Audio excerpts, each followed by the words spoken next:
O senhor confirma essa situação do Tarcísio Maia em relação a essas marcas?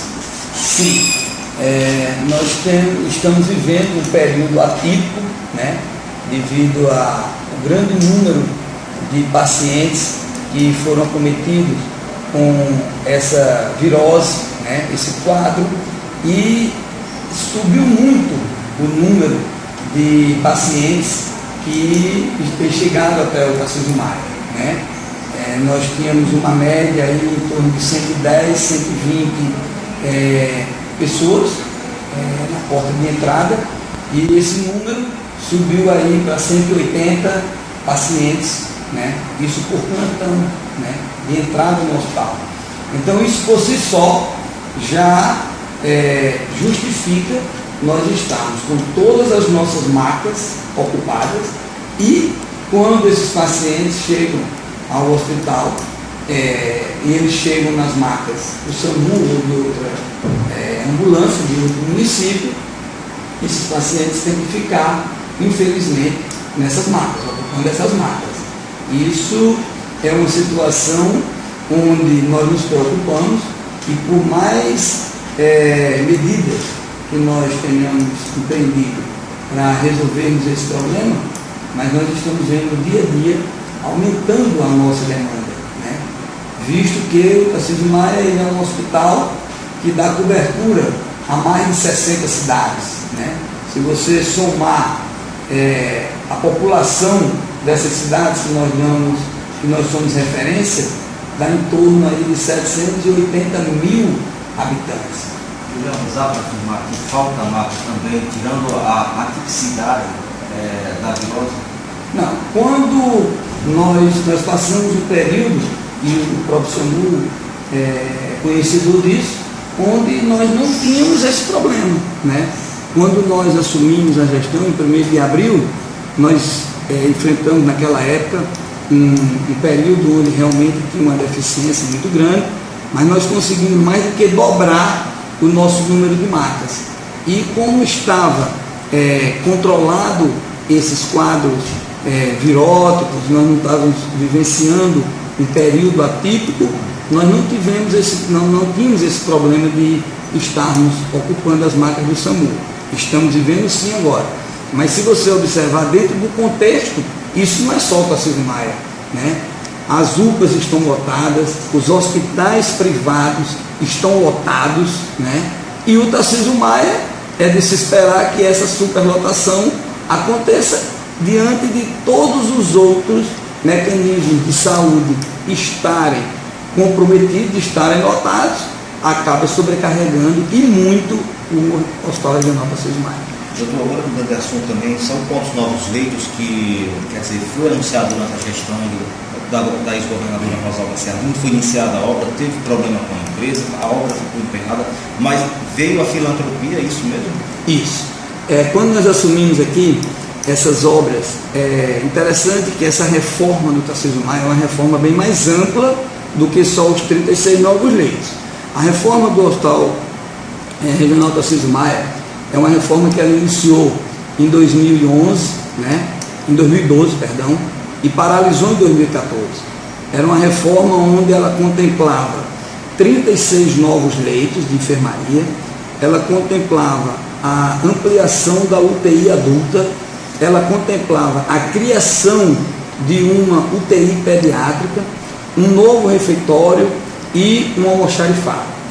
E essa obra, ela teve a paralisação em 2014, né?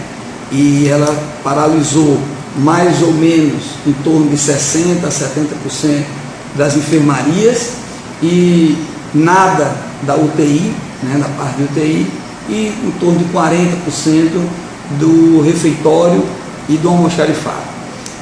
Mas graças a uma iniciativa de uma instituição filantrópica, a maçonaria, junto com toda a sociedade moçoroense, visto que eles mobilizaram a sociedade, até um bingo eles fizeram, e eles absorveram a conclusão dessas enfermarias, né?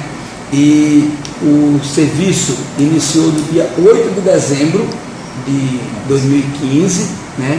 Com a previsão de entrega para fevereiro, e realmente dentro de um calendário previsto, né, que obra sempre tem um pouquinho de atraso, mas as obras hoje das enfermarias, elas estão com 98% de sua conclusão. E aí, sexta-feira, quando nós tivemos a visita do secretário de saúde, Dr. Lagreca, nós já tínhamos colocado para ele e passamos isso novamente. Agora nós temos que, o Estado tem que estruturar com recursos humanos, né? Nós sabemos hoje que nós já trabalhamos com um déficit profissional muito grande, né? Visto que o hospital tem 30 anos de fundação, pessoas se aposentaram, pessoas morreram, pessoas estão gozando licença-prêmio, e o secretário é ciente disso e está buscando mecanismo para dotar as enfermarias desse recurso humano. Além disso, nós temos que equiparmos com camas, né? Os insumos também tem que aumentar. Se eu tenho mais leitos, eu tenho mais insumos, né? Mas isso é uma parte onde a CESAP está ciente e o secretário está empenhado na finalização desse processo. Com relação ao restante das obras da UTI, ampliação da UTI, a criação da UTI pediátrica, como é que o governo está trabalhando, se está perto de retomar esse processo? Olha, as informações que eu tenho sobre a outra parte da reforma é de que o deputado Souza, né, ele, o ano passado, ele destinou 100% da sua emenda parlamentar, 1.800.000, para a continuidade dessa outra parte da obra. Só que eu só sei até aí, é que o deputado Souza disponibilizou a sua emenda parlamentar. A partir daí, eu não sei qual é o trâmite e em que pé isso está. Até porque não foi passado nada sobre essa outra parte das obras. Queria falar também um pouquinho mais, se você me falasse aí sobre o perfil dessas pessoas que estão sendo trazidas agora para o Hospital Tarcísio Maia pelo SAMU e que muitos estão ficando internados. Quem são essas pessoas? O que está acontecendo? É o seguinte, o Hospital Regional Tarcísio Maia, ele é um hospital referenciado para urgência e emergência, né? E esse quadro que está hoje, que nós estamos vivenciando, esse quadro são muitos pacientes portadores de doenças crônicas, principalmente pacientes de uma faixa etária bem elevada. Estou com pacientes de 86 anos, paciente de 90 anos, de 83 anos, e isso graças a quê? São pacientes portadores de doenças crônicas, que elas, via de regra, para serem tratadas em seus domicílios ou pelas equipes do programa de saúde da família, né? Com o programa de saúde da família, mas diante do grande volume, acaba que esses pacientes não recebem esse tratamento e as suas doenças, que eram crônicas e estavam dentro de um quadro de estabilidade, ele entra num quadro de agudização, né? E aí o SAMU ou os familiares não têm outro recurso a não ser trazer para o hospital. E o hospital acaba recebendo um paciente que em vias normais não é da sua competência, né? Mas como hospital de referência, nós acabamos tendo que receber, porque nós não dispomos de um outro local para recebermos e tratarmos esses pacientes.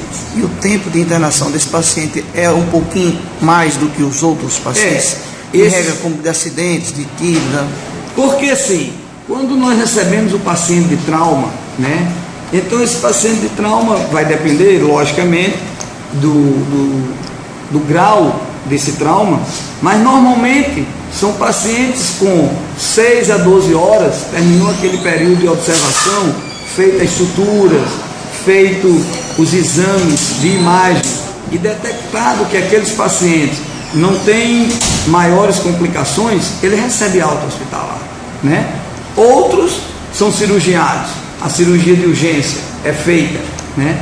Então são pacientes que têm um período de permanência dentro do hospital controlado, né? Só que o paciente portador de uma doença crônica, esses são pacientes que o seu tratamento demanda mais tempo, né? São pacientes que muitas vezes aquele tratamento teria que ser feito no seu domicílio, mas fica num dilema muito grande. A equipe médica, você pegar um paciente com 83 anos, que ele está dentro do hospital, aí uma patologia acaba agravando outra, ele muitas vezes entra no hospital porque está com insuficiência respiratória, mas aí ele houve um comprometimento renal.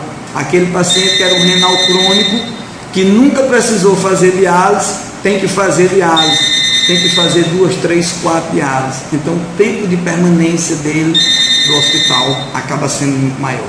Então, Jarbas, e com relação à questão dos exames que são feitos fora do hospital, por exemplo, a tomografia, né?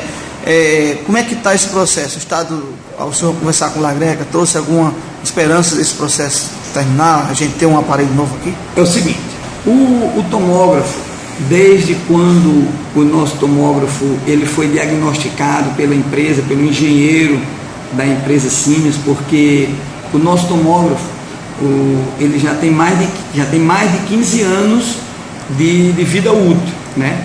E sempre nós sabemos que todo aparelho, né, ele tem o seu período de vida útil. Ele, né, já deu o que tinha que dar. E aí a gente sempre tinha esse receio, né? E quando houve a pane, nós trouxemos o engenheiro da Siemens para que ele emitisse um laudo, né, para dizer se teria ou não como consertar. E aí o engenheiro emitiu esse laudo dizendo que o tempo de vida útil da ampola do tomógrafo expirou. Então, só outro, só um novo.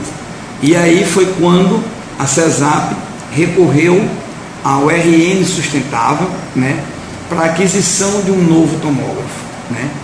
E o RN Sustentável, junto ao Banco Mundial, conseguiu essa aprovação para comprar 2 novos tomógrafos, o de Mossoró e o de Caicó, um para Mossoró e outro para Caicó. E nós temos tido esse contato bem frequente para a gente saber quando o tomógrafo chega, né? A data que foi nos dado, né, era março, né? Depois, mas como isso depende de todo um processo, né, essa data já foi nos dito que não chegaria mais em março, né? Esse aparelho não chegava, mas o secretário, quando veio aqui sexta-feira, ele me disse, vamos organizar, inclusive liberou para que nós retirássemos o antigo, né? Porque ele disse, está bem pertinho de chegar, já está em Açu. Ele, em tom de brincadeira, dizendo que o tomógrafo está a caminho, né? Mas eu realmente não tenho como dar uma data, porque não depende da gente e não me foi dada essa data, né? Mas, segundo o que eu tenho conversado com o secretário, ele está bastante empenhado nisso, para esse tomógrafo chegar ao Tarcísio Maia o mais rápido possível.